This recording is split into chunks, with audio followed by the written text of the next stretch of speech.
Shalom, shalom. Today I'm going to give just a brief overview of the Old Testament to the best of my ability. So bear with me.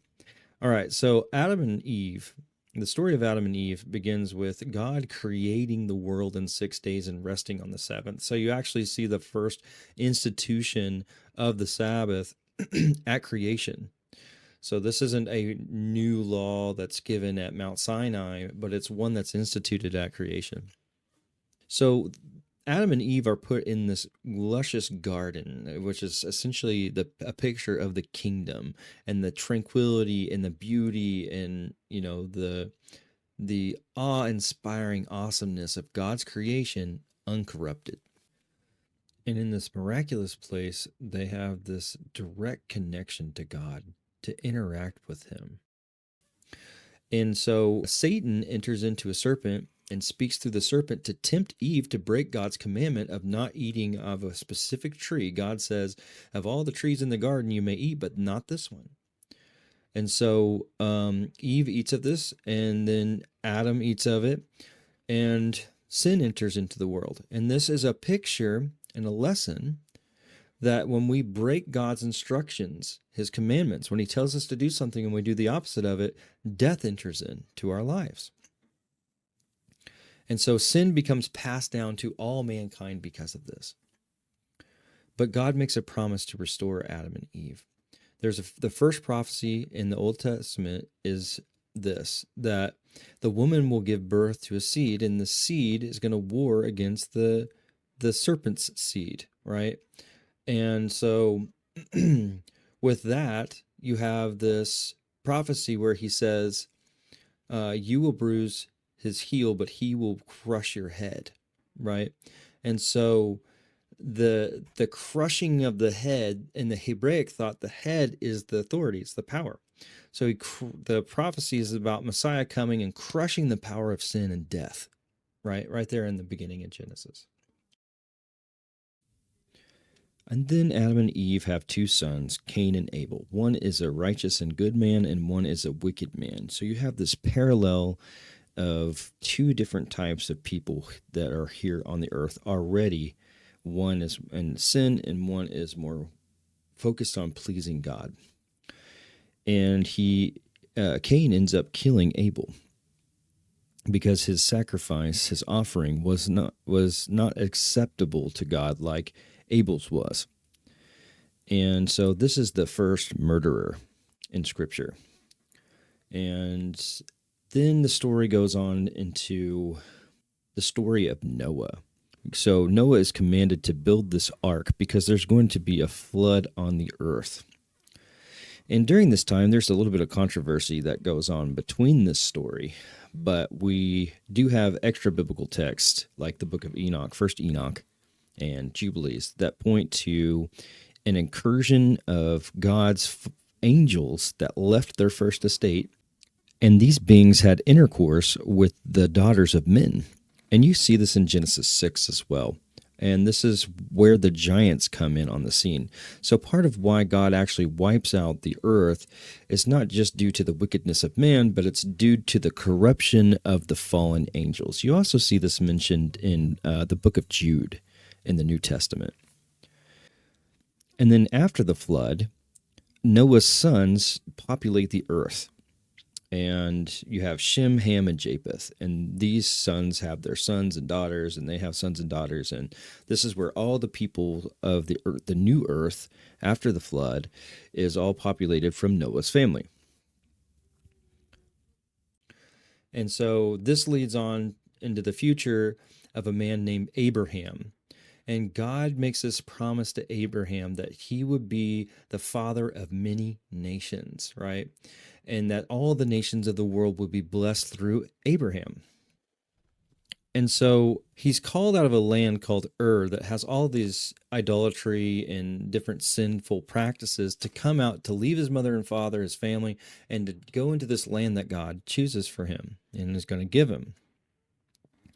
And so the story goes on to Abraham has a son named Isaac, and one day a trial comes for Abraham and Isaac, and Abraham is told to sacrifice his son. And so they go on a little journey, And they go up on this mountain, and Abraham's about to do exactly what God says, even sacrifice his own son, to love him more than even his own son. And all of a sudden, there is a ram caught in the thorns in the thicket. And so God provides a sacrifice, and this is a shadow of God providing the sacrificial lamb, right? God will provide. And so, and it's also a shadow and type of God giving his one and only son and sacrificing his one and only son. And so Abraham's son Isaac gives birth to his son Jacob. And Jacob wrestles with, in the Old Testament, it just says he wrestles with this man, and then he gets renamed by this man to the name Israel. And Jacob says, I have seen God face to face. And so the scriptures, it says it's this man. So the shadow there is that this is the Messiah. And, you have to wrestle through life to become God's people, right? And so Jacob goes on to have 12 sons, and this becomes the 12 tribes of Israel, right? And so later, a man comes on the scene. His name is Moses, and Moses was born in the time of Egyptian culture having a very strong kingdom, and they had a decree that went out to slay all the male children in this area, and because there was a prophecy that Pharaoh was scared of. And so Moses' family puts him in this little basket down this water, and I believe it's Pharaoh's daughter or wife, forgive me, but I don't remember exactly, who takes him in, and he ends up becoming an Egyptian and raised as an Egyptian, high learning and stuff compared to most people not learning a lot in that time period. But God calls him out. And so he goes out, and God speaks to him in this bush. So Moses is told to go and tell Pharaoh to let my people go.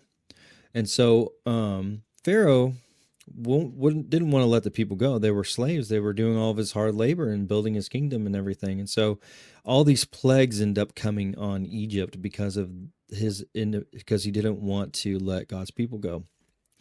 And so this ultimately ends up with one really important plague that is marked in the Old Testament.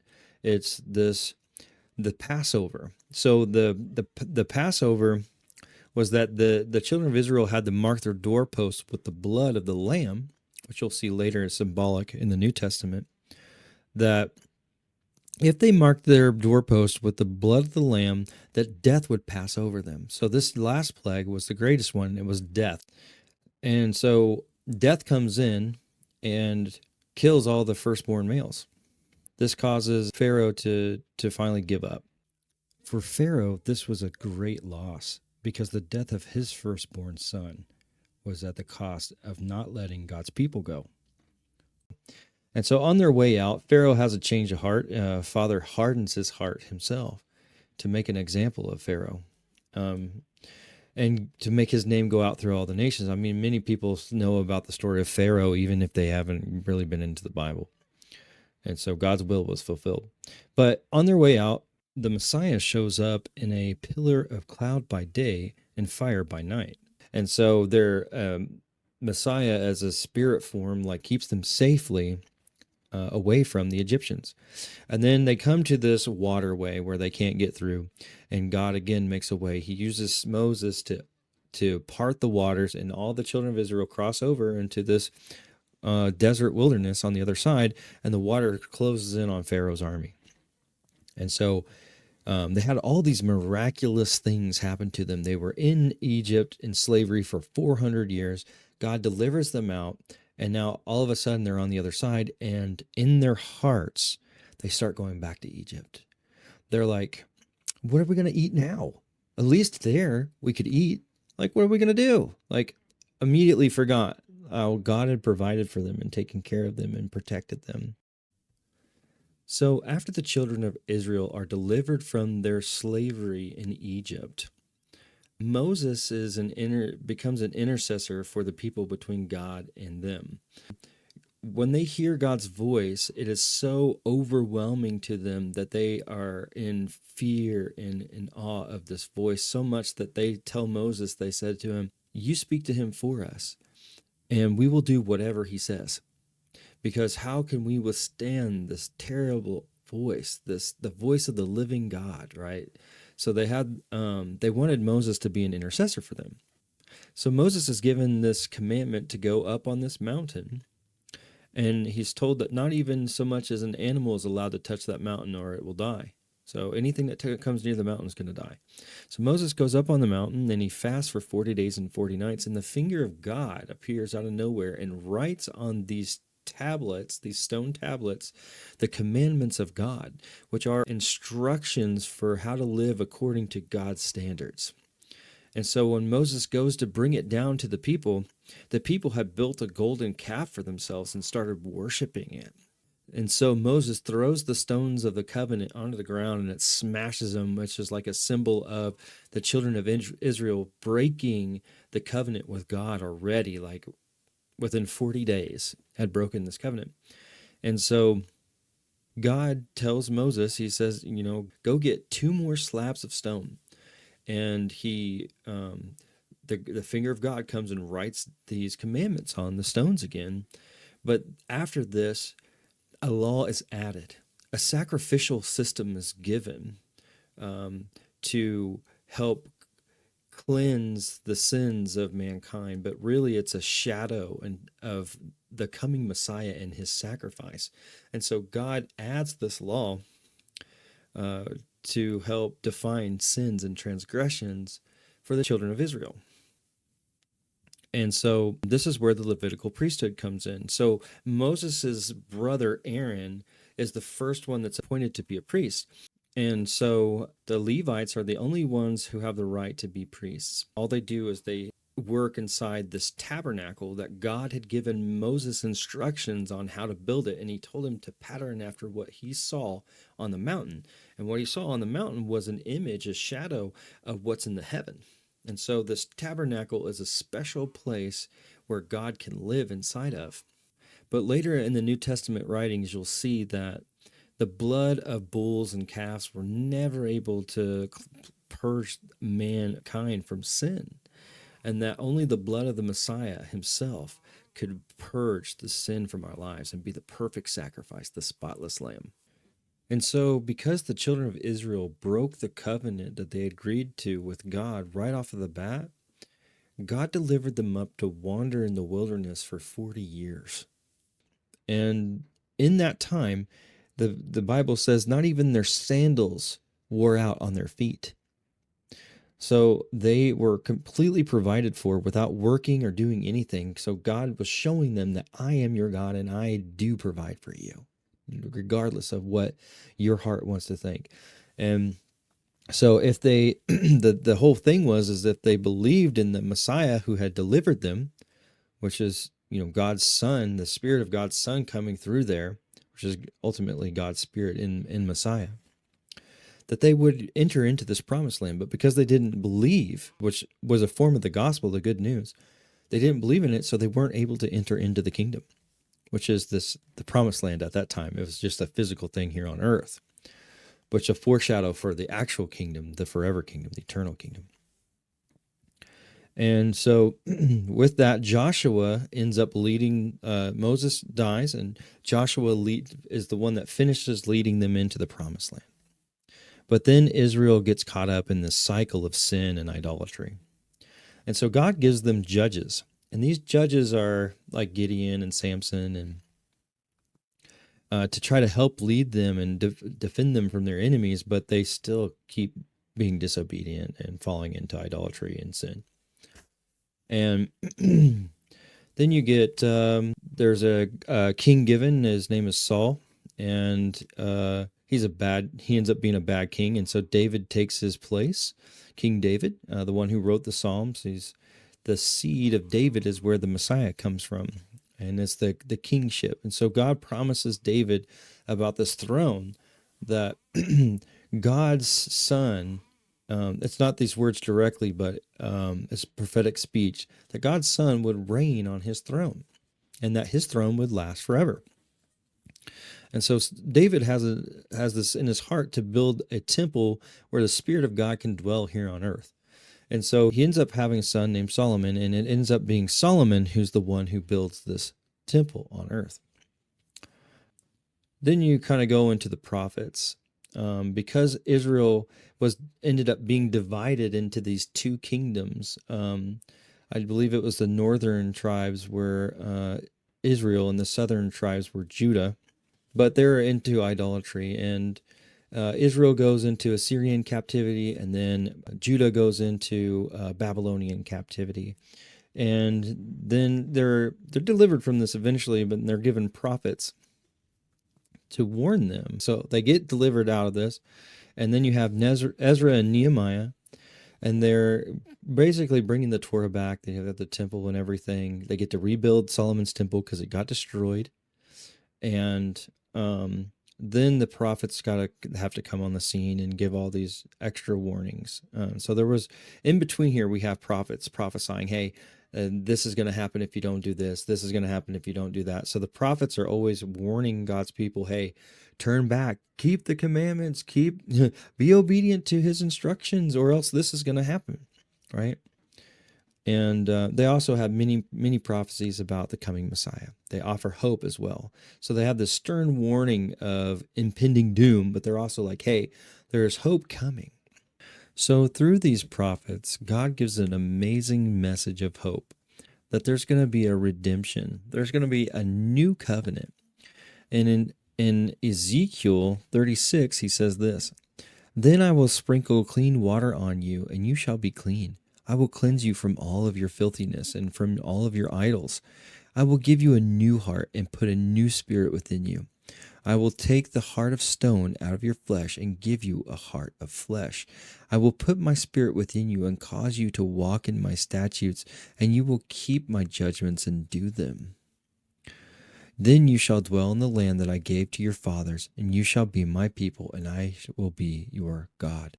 And so them getting delivered to this promised land, that the shadow of Joshua leading them into the promised land, this is the fulfillment of the true kingdom being fulfilled, where God puts his spirit inside of you, and it causes you to obey him. He empowers you. So when it says that he's going to take the heart of stone out of you and give you a heart of flesh, those external commandments, the 10 commandments, the Torah, the instructions of God were externally written, and the Spirit empowers you and writes them inside of you. And so this is what the new covenant is. The new covenant is all about obedience. So when we see people saying things about the law's done away with, this makes no sense according to the prophets. And so in Jeremiah 31 through 34, we see the new covenant that's given. He says, "Behold, the days are coming, says the Lord," or Yahuwah. What should I say, Yahuwah? "When I will make a new covenant with the house of Israel and with the house of Judah, not according to the covenant that I made with their fathers in the day that I took them by the hand to lead them out of the land of Egypt, my covenant which they broke, even though I was a husband to them, says Yahuwah. But this is the covenant that I will make with the house of Israel after those days, says Yahuwah. I will put my law in their minds and write it on their hearts, and I will be their God, and they shall be my people. No more shall every man teach his neighbor and every man his brother, saying, Know the Lord, or know Yahuwah, because they will all know me, from the least of them to the greatest of me, says Yahuwah. For I will forgive their lawlessness, and their sin I will remember no more. They will be cleaned, right? And so you see the institution of this in the New Testament when Messiah gives his life and he dies for the sins of mankind. And then later you see in the book of Acts the Spirit being poured out on mankind. And this is empowering people to start learning to be obedient and be sanctified, be set apart to God, and turn from their lifestyle of wickedness that was against God and turn to a lifestyle of set apartness, to being set apart to God through a heart that's lovingly obedient to its creator. And so we see this institution at the Passover, when many people know this as the Last Supper. This was the beginning of it. So it's, imagine it like putting a ring on your finger, and you're waiting for your bride to come back, and you don't want that person to come back and see you, that you've been unfaithful and that you don't love them, and so that they don't recognize you anymore. And so Messiah said, I came to prepare a place for you. Or I go to prepare a place for you, so that where I am, you may be also. And so we know that this ring is not, our marriage is not complete yet. And you see this in the book of Revelations, the very last prophetical book, that there's this marriage supper of the Lamb, and that mankind has been prepared as a bride for the Lamb, which is the Messiah. And so that brings you onto the scene where the Messiah is born, and then he starts having his ministry here on earth. And that leads us into the book of Matthew. And so that's my brief overview, trying to pull things out of my head here and remember things. And I'm sure I've left many things out. The Old Testament is full of many incredible, amazing stories.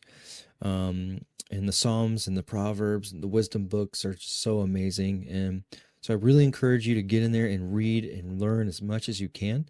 But for the main focus of this part of the ministry, we're going to get into some deep things in the New Testament. We're going to uncover false teachings that are often taught, and we're going to go over words in Greek and Aramaic, and we're going to unpack some things and just kind of get a deeper understanding of the New Testament, because this particular book, is being the most distorted, and it's causing a lot of people to live in a way that is completely contrary to God. And so we don't want that, as we see with what happened to them in the past, that God used other nations to deliver them into captivity. And if you look at the world today, you'll see the very same thing happen. There's a level of other nations being used to bring God's people into captivity again. And so with that being said, let us understand the New Testament writings and how to deeply, and with a deep, heartfelt love for God, follow the Messiah and follow the teachings of the Old and New Testament. And so let us be faithful as we learn this in the New Testament and go through these writings, and get into this on the next video when we get into the book of Matthew.